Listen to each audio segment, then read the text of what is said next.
2 AI models, 5 identical coding tasks. And by the end, one of them shipped a bug that silently overwrites your files when you undo. Which one? You'll see it in black and white. The plan was fair and simple. Both models get the exact same 5 coding tasks, the kind from a software developer's everyday work. Which ones exactly? I'll tell you in a moment. Same starting environment, same time, and I judge blind. I never know which model built which solution. First task, a shared expenses splitter, completely from scratch. Both ship a working app. One feels instantly tidy, a clean centered layout, clear balances, ready-made settlements. The other does more. It lets you add the roommates up front and pick them with checkboxes, which prevents typos in who took part. Tidy interface versus the better feature set. For me, clicking through, a tie.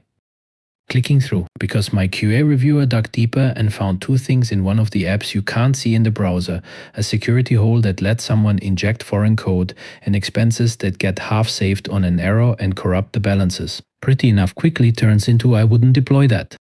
Second task, find and fix 5 bugs. And here it gets curious, both find all 5 and their code is almost character for character identical. What decided it was the explanation. For one rounding bug, one model describes exactly why the numbers break. The other writes an explanation that sounds convincing and is factually wrong. Its own example actually produces the correct result.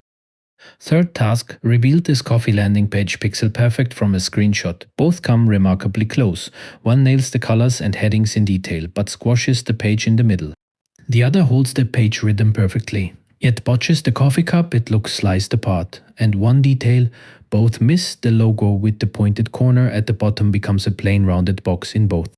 Fourth task, and for me the most exciting, cleanly break apart a 400-line legacy script without changing its behavior. 17 tests have to stay green. For both, they stay green, so it looks like a tie. Until my reviewer doesn't just run the tests, but fires over 14,000 random inputs through both versions and compares them against the original. And suddenly, a gap opens up. One model returns a broken result on over 1,000 inputs, the moment an invoice line has no price, or a customer happens to be named constructor. The whole invoice turns into name again, not a valid number. The best part, the other model predicted exactly this trap in its own docs and deliberately avoided it. One warns about the hole, the other falls straight in and still claims in its docs that everything is identical. Last task, and it was a trap.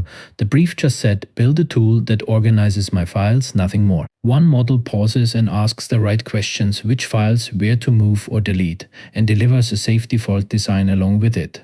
The other builds right away with a dry run and an undo function as a safety net. Sounds exemplary, only that safety net has a hole.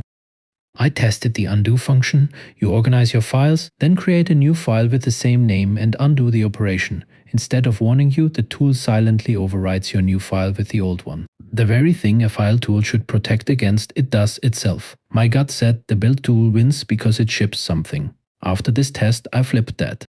Time to reveal. A and B were reshuffled for every task. Now come the names, my scoring across all 5 Opus 4.8 ahead, 31 to 27. My QA reviewer, independent and also blind, sees it the same way. Opus 41.5, Sonnet 537.5. 2 separate verdicts, the same direction. So the answer to the question from the start. Sonnet 5 comes surprisingly close, and on the hardest task, the refactoring, it is even better than Opus, but across all 5 disciplines, Opus 4.8 stays the stronger all-rounder. And the real lesson lies elsewhere. Both models ship code that runs at first glance. The expensive mistakes only show up when you really look, with tests, with fuzzing, with a second pair of eyes. The checking stays your job. If you enjoy honest model duels like this one, subscribe so you don't miss the next round. See you then.